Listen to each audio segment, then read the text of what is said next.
So why don't your parents believe in you? The answer is simple.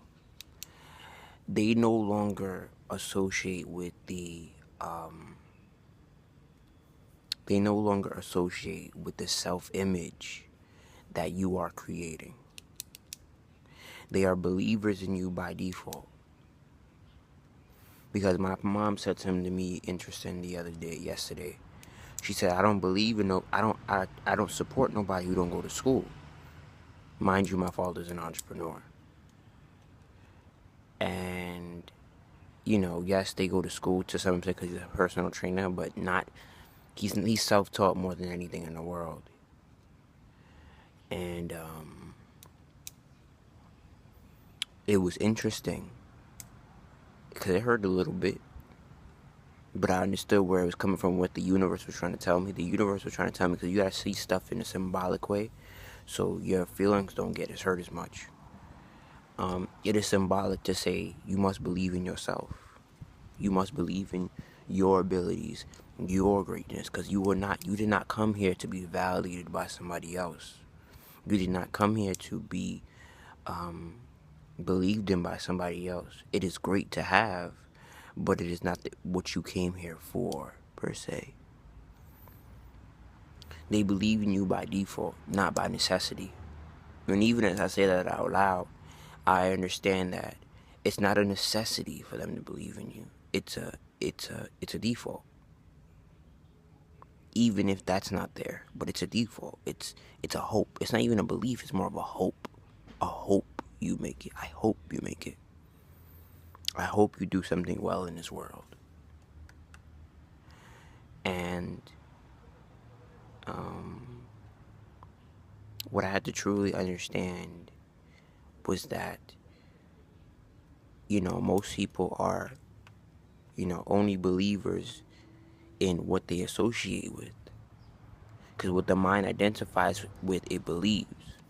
So if it no longer identifies with the character that you're becoming, you can't expect them to believe. You can't expect them to be something for you that they don't associate with. And even as I lose friends and, go certain places and etc., etc., I had to take it less and less personal. I had to take it less and less, personal, and have that self-mastery that everybody's talking about. Because it comes to a point where none of what they say matters. And, you have to be willing to be bold in a huge way at times, to the point where it's almost audacious. And audacious in the sense of rude,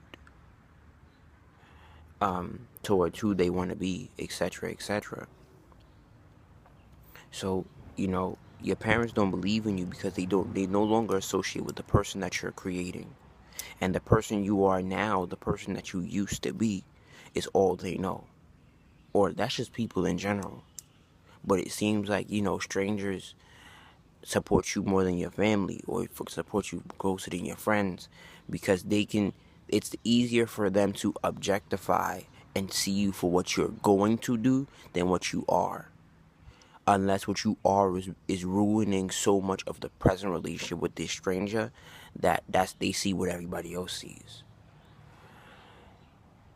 And even so, to some extent, strangers believe a little bit more. They give you more kinder They give you kinder words. Like even my coworker yesterday was like, "Congrats." I said, "For what?" And she says, "You left the job. You left the plantation." And that's the second time at that job I heard that, where it's like, "Yo, you got out of here? Oh my God! You know how many people stay here?" And it was so crazy, because they're both older than me, and that's very interesting, because all I could say, that means people are spending 10, 20 years there, and they're not progressing anywhere, and they were making the same paycheck every 2 weeks.